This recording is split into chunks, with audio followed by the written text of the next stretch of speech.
De meilleures conditions d'accueil dans les bus de la CACL, la Régie communautaire des transports a présenté ce matin de nouvelles mesures de sécurité et qualité, vidéosurveillance, géolocalisation et un système d'alerte anti-agression, entrée en vigueur prévue au 1er novembre. Quand les fast-foods jouent les employeurs pour jeunes, ils sont nombreux à opter pour cette voie d'insertion, souvent pour financer des études. Exemple à suivre dans une enseigne située à Cayenne qui reçoit une cinquantaine chaque année. Enfin, les lectures peuvent commencer. Les 220 élèves de la Guyane et des Antilles participant au prix Carbet lycéen ont jusqu'à la fin de l'année pour sélectionner leur ouvrage préféré. 6 romans pour une seule place. Une classe de Rémière-Montjoly les a reçus ce matin. Bonsoir et bienvenue dans cette édition. La CACL améliore son service de transport urbain. La Régie communautaire des transports présentait ce matin de nouvelles mesures de qualité et sécurité. Caméras de surveillance seront notamment installées dans les véhicules ainsi qu'un système de géolocalisation et les chauffeurs seront équipés d'un dispositif d'alerte anti-agression directement relié aux forces de l'ordre. Le tout devrait entrer en vigueur au 1er novembre. On écoute le directeur de la RCT au micro de Jean-Marc Dabreux. Dans le cadre de la semaine des transports publics, on a mis en place un événement, c'est la courtoisie et la sécurité, puisque sujet sensible et important pour la clientèle, et sachant que la volonté politique a été aussi de nommer une personne dédiée pour tout ce qui est incivilité. On a un médiateur qui aujourd'hui travaille avec une association Couleur Guyane, pour vraiment avoir une vraie proximité auprès des acteurs, nos clients, notamment les établissements scolaires. Le maire de Saint-Laurent s'apprête à participer au 2e séminaire de la communauté des communes de l'Ouest guyanais qui démarre demain à Papaïcheton. En tout, une cinquantaine d'élus et experts se retrouvent pour 3 jours de discussion autour de problématiques telles que la gestion des déchets et l'électrification des bourgs dans la région. Léon Bertrand s'est exprimé avant son départ au micro d'Elsa Gonzalez. C'est le 3e que nous faisons depuis le début de cette mandature. Le premier, c'est à Saül, le 2e à Grand-Santilly, aujourd'hui à Papaïcheton. Bien entendu, histoire de délocaliser les réunions, qu'elles se tiennent sur place, pour que les élus de la CCOG puissent s'approprier de leur terrain. Et puis, alors bien entendu, mis à part des questions que nous allons traiter normalement, parce que nous aurons le vote du budget, on va parler d'électrification, de traitement des déchets, mais il y a des sujets de fond qui seront abordés, parce que nous aurons avec nous des experts, par exemple l'application de la loi NOTRe, comme vous le savez à partir du 1er janvier 2017. Nous allons donc prendre en charge le tourisme, et donc c'est une compétence nouvelle. Nous allons prendre aussi en charge dans quelques années, par exemple, l'assainissement, l'eau. Et pour cela, il faut bien entendu informer les gens, mettre en place un agenda, voir comment nous allons, par exemple, concernant Papaïcheton, traiter des problèmes d'électrification à Papaïcheton. Donc, comme ça se fait d'habitude, les populations viendront autour de nous lors des réunions. Donc, elles auront l'occasion d'entendre en direct les échanges, les débats. Nous allons aussi traiter des problèmes qui sont relatifs au traitement des déchets, donc ils sont concernés tous les jours parce que c'est leur vie de chaque jour. Et donc, ça leur permet de mieux comprendre les décisions que nous prenons parfois et qui souvent sont mal acceptées. Dans l'actualité également, CAP 21 fait son entrée à la CTG. Le parti politique a annoncé ce matin l'arrivée d'un nouveau membre, François Despons, élu à la collectivité territoriale sur la liste d'Alain Tienlyong. CAP 21 est ainsi représenté au sein de l'Assemblée. On écoute le représentant de CAP 21 au micro de Jonathan Lariot. Nous souhaitons très modestement, parce qu'un élu sur 51, on ne va pas se raconter des histoires, influer sur l'avenir de la Guyane. Il est temps que la Guyane rentre dans la modernité. Les politiques du 19e siècle, ça suffit. Et le triptyque que semble promouvoir le président de la CTG, donc le triptyque mine, pétrole, barrage hydroélectrique, ne nous semble pas la solution. Là, on est sur une économie du passé. Les gens qui veulent faire de l'argent en Guyane dans la mine et dans le pétrole et qui font pression sur nos élus pour faire croire que c'est bénéfique à la Guyane. Mais la réalité est tout autre. On est d'abord face à des prédateurs qui n'en ont cure des intérêts des gens qui vivent dans ce pays, qui respirent l'air dans ce pays, qui boivent l'eau de ce pays, qui se qui aimerait se nourrir de ce qui est produit de ce pays et qui ne rit pas tellement. Et la population guyanaise, c'est pas elle qui s'enrichit avec la mine et le pétrole. Merci.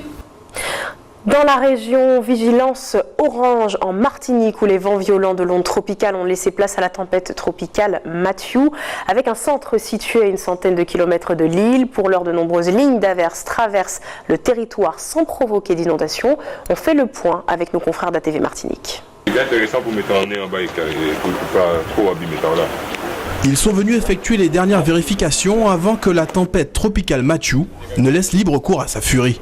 Sur le port de pêche de Casse-Pilote, tous les bateaux ou presque sont à l'abri. Échaudés par le passage de l'Eni, les marins pêcheurs sont venus vérifier que l'Oriole est solidement amarré ou que les pare-battages sont bien placés. Alertés par le CROSAG, les derniers bateaux encore en mer ne devraient plus tarder. Tout le monde est rentré dans le port de Casse-Pilote. Sur Fond-Laillé hier, on a vu à la télé comme quoi ils avaient déjà sorti leur bateau. Mais il y a toujours des gens un petit peu plus en retard qui arrivent après, quoi. Je suis venu voir comment ça se passe au port, renforcer les mouillages et tout ça, parce que je pense que, comme d'habitude, il y a toujours une houle d'ouest qui reviennent sur le port et ça va nous taper dessus, quoi. Et les bateaux, ils en souffrent, c'est pourquoi je cherchais même pas les pare-battages, les pneus, mais si le bateau se salit, mais au moins le bateau il sera plus en sécurité comme ça, quoi. Et les plaisanciers ne sont pas en reste. Dans ce port de plaisance de Fort-de-France, à 11h, le nécessaire était déjà fait. Habituellement stocké sur ces rails en hauteur, la plupart des bateaux ont déjà été mis à l'abri. Sinon, on a pratiquement mis tous les bateaux à terre. Voilà, c'est pour la sécurité. Parce qu'on ne sait pas si elle va faire le devant ou pas, donc on prend les maximum de précautions. Mais c'est bon, ça va aller. Je pense. L'heure est au coup de main pour les propriétaires. En marin averti, on préfère se méfier des éléments. Là, on est venu contrôler tout pour voir qu'il n'y ait pas de prise au vent en cas de forte rafale. C'est juste ça, faire des petits contrôles. Ah, on ne sait jamais, on ne sait pas ce qui risque de se passer, ça peut se renforcer, alors vaut mieux prévoir que guérir. Depuis hier déjà et le placement du département en alerte orange, beaucoup de plaisanciers ont opté pour les criques naturellement abritées, comme Port-Coé, avec en moyenne des creux de 4 mètres attendus dans l'après-midi. Professionnels ou plaisanciers, tous devraient vivre le phénomène Matthew avec appréhension. Dans l'actualité également, le chanteur martiniquais Kalash, de son vrai nom Kevin Villeray, était jugé ce matin devant la cour d'appel de Paris. Il comparaissait pour acquisition et détention d'une arme. La cour de Martinique l'avait condamné à 6 mois de prison avec sursis en première instance. En appel, le parquet a requis une peine d'emprisonnement de 12 mois, dont 6 avec sursis. Élodie Toto. Après de longues minutes d'attente, c'est avec un geste pour ses fans que Kalash quitte la salle d'audience de la cour d'appel de Paris. Il était entendu aujourd'hui pour détention d'armes sans autorisation. Merci. Si son visage reste fermé, son avocat, lui, est plutôt confiant.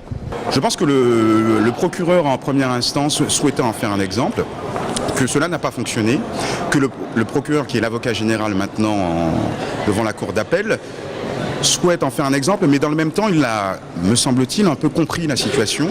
Et les juges de la cour d'appel, me semble-t-il, ont compris la situation. On verra quelle sera la décision, mais le ressenti que nous avons, c'est que Kalash a été entendu aujourd'hui. Pour l'occasion, quelques fans ont fait le déplacement pour encourager l'artiste. Je viens de Bretagne et j'ai pas peur en fait de faire des kilomètres pour lui, que ce soit dans les bons comme dans les mauvais moments en fait. C'est important. Enfin, comme j'ai dit, il a tué personne, il a fait de mal à personne, il a juste voulu protéger sa famille. Le 19 mai dernier, Kalash a écopé de 6 mois de prison avec sursis pour cette affaire. Une décision jugée trop douce par le parquet, qui a fait appel pour cette fois obtenir la prison ferme. Pour certains de ses fans, il y a acharnement, surtout que l'artiste affirme avoir fait l'objet de menaces. C'est trop. Il y en a qui font pire, ils ont rien. C'est un artiste, il a besoin de se protéger personnellement en tant que futur artiste. La décision de justice tombera le 26 octobre. Si Kalash perd en appel, il écopera de 6 mois de prison ferme. Une décision qui pourrait remettre en cause sa tournée qui débute le mois prochain. Il représente une voie vers l'insertion professionnelle ou un moyen de faire face aux frais d'études supérieures.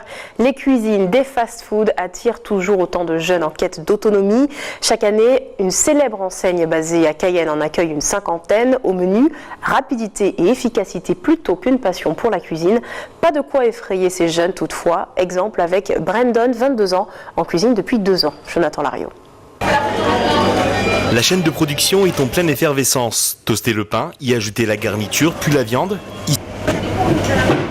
À 22 ans, Brandon connaît bien aujourd'hui les rouages du système du fast-food. Il y a 2 ans, il entrait au McDonald's comme équipier et comme pour beaucoup, c'était son premier métier.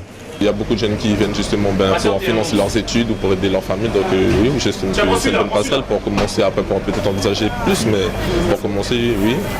Pour moi, c'est un bon moyen de pouvoir commencer. J'apprends la polyvalence, j'apprends à tout faire, surtout en cuisine, et à pouvoir accueillir un client, savoir recevoir, servir et tout.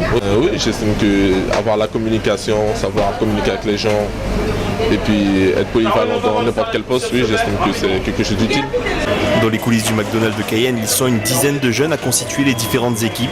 Ce type d'enseigne recrute en continu durant toute l'année et sont pour beaucoup une première expérience professionnelle. La plupart des étudiants continuent à transiter chez McDo. J'ai même eu un jeune aussi qui faisait des études pour être pilote d'avion. Voilà, donc il est resté à peu près 6 mois, mais ne serait-ce que ça. Alors vous me direz, mais à quoi ça lui sert vraiment?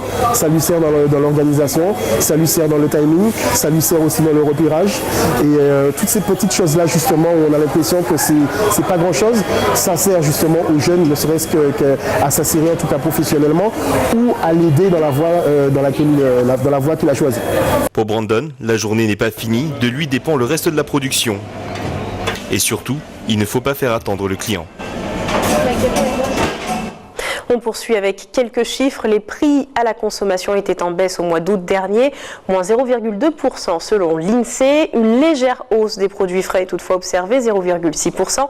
Mais les produits de santé ont baissé d'1,4%, moins 2,3% pour les produits pétroliers. Enfin, une hausse des prix des billets d'avion sur les longs courriers est enregistrée, plus 8,3%. Tout autre chose à présent, c'est un marathon littéraire qui démarre aujourd'hui pour quelques 220 lycéens de la Guyane et des Antilles. C'est le cas d'une classe du lycée Léon-Gontran-Damas. 6 livres en lice pour cette édition 2017 du prix Carbet des lycéens leur ont été remis ce matin. Ils ont jusqu'à la fin de l'année pour départager ces romans. Jean-Marc Dabreu. Ça y est, la sélection désormais célèbre du prix Carbet des lycéens est dévoilée. Le trésor d'Alexia Mackenzie aux éditions En Volume. Le cri muet de l'iguane de Daniel Piccoli chez Albin Michel. Le carnaval des innocents d'Evio Rose-Rose, édition Mataillé. L'archipel des nomades de Luison Casal chez Ibis Rouge. Une aube de vie de Raymond Boutin, toujours chez Ibis Rouge. Et Kanjaou de Lionel Trouot aux éditions Actes Sud. Les 6 ouvrages ont été distribués au jury composé de lycéens, dont font partie ces élèves de première littéraire du lycée Léon-Gontran-Damas de Rémière-Montjoly. Pour ces lecteurs avertis, la première impression se fait dès la couverture. Je la trouve assez attirante. Voilà. Ça fait un peu du style comique, assez amusant, je trouve. Enfin, c'est pour ça que je choisi ce livre. Je sais pas, ça m'a bien l'image interpellée. Et l'archipel des nomades, les gens qui sont là, ça m'a fait. Une fois le livre ouvert, tous se plongent dans l'histoire, le contexte, les rebondissements, les personnages. Tout sera passé au crible. Chaque élève devra lire entièrement les 6 ouvrages et en un temps record. Et pour faire d'une pierre deux coups, la sélection du prix Carbet fera également partie des livres à étudier pour le bac de français en fin d'année. Donc c'est maintenant que commence un peu le marathon de lecture. Je m'efforce d'intégrer quand même ces lectures-là à la liste du bac qui vont présenter en fin d'année. Sous quelle forme on attend de découvrir vraiment les livres, hein, je vais voir, mais je sais que comme l'an passé, ce sera partie intégrante de ce qu'ils présenteront à la fin de l'année. Dans quelques mois, 2 élèves représenteront leur classe lors de la réunion du jury en Guadeloupe. A noter que pour la 3e année consécutive, aucun ouvrage d'un auteur guyanais ne fait partie de la sélection. Vous le savez, dans quelques jours, la grande campagne du mois d'octobre rose va démarrer, 1 mois pour lutter contre le cancer du sein partout en France. En Guadeloupe, un institut de beauté s'est engagé pour la 2e année consécutive dans ce combat. Il réserve une partie des tarifs de soins à la lutte contre la maladie. Linda Kayarsi. Prendre soin de soi, c'est aussi prendre soin des autres. À Loli Pink, on s'engage dans la lutte contre le cancer du sein. Et justement montrer qu'on peut faire du dépistage par rapport au cancer du sein.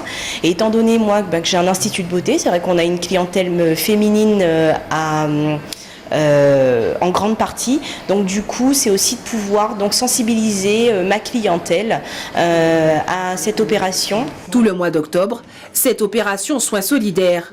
Sur chaque soin du visage, 5 € est reversé à la Ligue contre le cancer. C'est une opération qui me tient personnellement tout particulièrement à cœur, parce que c'est vrai que quand on a la santé, il faut savoir penser aux autres. J'espère pouvoir fédérer par mon action d'autres chefs d'entreprise également pour la cause. L'an dernier, l'engagement de l'Institut de beauté a porté ses fruits. Un chèque de 1 000 € a été remis à la Ligue, un don précieux. Il y a une fille de 22 ans qui est étudiante en Guadeloupe, qui est en 2e année, je ne sais pas exactement, mais elle est à Fouillol, et elle a perdu sa maman, qui est morte au mois de juillet, à 54 ou 55 ans de cancer du sein. C'est une fille unique, je crois, qui se retrouve seule. Et elle a voulu abandonner ses études complètement paniquée par ce qui lui est arrivé. Eh bien, elle a rencontré le trésorier de la Ligue, qui lui a dit non, qu'il ne fallait pas qu'elle lâche. Mais financièrement, elle avait besoin d'être aidée. Donc nous avons dégagé une somme pour l'aider, une petite somme, mais pour l'aider vraiment à faire face. D'abord, lui redonner envie de continuer à se battre, de continuer à faire ses études, surtout ne pas abandonner. Pour la 2e année consécutive, Loli Pink fait du rose la couleur de l'espoir. Retour chez nous à Saint-Laurent, c'est une double exposition photo qui a ouvert ses portes pendant les journées européennes du patrimoine au camp de la transportation. Myrto Linguet présente sa vision de la culture bushinengue et Carl Joseph propose une série de clichés sur le site historique à Kourouani, 2 univers que nous fait découvrir Elsa Gonzalez. Regardez. Aujourd'hui, je vais vous présenter un peu la salle de la relégation qui, à l'époque du bagne, était une zone de stockage pour les relégués. Donc les relégués, c'est une catégorie de bagnards qui se trouve généralement à Saint-Jean. Donc c'est des multirécidivistes. Donc quand ils vagabondaient sur Saint-Laurent-du-Maroni, on les stockait dans cette salle, qui aujourd'hui, au service du patrimoine, au SIAP, est une salle d'exposition. Jusqu'au mois de janvier, on accueille dans la première salle Myrto Linguet avec ses photos qui parlent du sens universel et du sens commun. Et la deuxième salle avec Carl Joseph Lakawani, qu'on a plusieurs photos de paysages et de portraits d'habitants et de vestiges de Lakawani. Donc Lakawani, c'est un petit village pas loin de Charvin. Donc on peut voir de nombreux vestiges d'époque et qui aujourd'hui malheureusement sont un peu délaissés et pas occupés. Donc on a très peur qu'ils disparaissent. Donc l'exposition de Carl Joseph qui peut servir de mémoire, voilà, pour tous ses habitants et pour toute la population de Saint-Laurent du Maroni. Ainsi s'achève ce journal. Avant de se quitter, voici le rappel des titres. De meilleures conditions d'accueil dans les bus de la CACL, la Régie communautaire des transports a présenté ce matin de nouvelles mesures de sécurité et de qualité. Vidéosurveillance, géolocalisation, un système d'alerte anti-agression, entrée en vigueur au 1er novembre. Quand les fast-foods jouent les employeurs pour jeunes, ils sont nombreux à opter pour cette voie d'insertion, souvent pour financer des études. Vous l'avez vu dans ce journal, un exemple avec cette enseigne située à Cayenne qui reçoit une 50aine de jeunes chaque année. Enfin, les lecteurs ont commencé. Les 220 élèves de la Guyane et des Antilles participant au prix Carbet ont jusqu'à la fin de l'année pour sélectionner leur ouvrage préféré. 6 romans pour une seule place. Merci de nous avoir suivis. Dans un instant, l'information nationale et internationale, puis vos programmes continuent sur ATV Guyane. Très bonne soirée, à demain.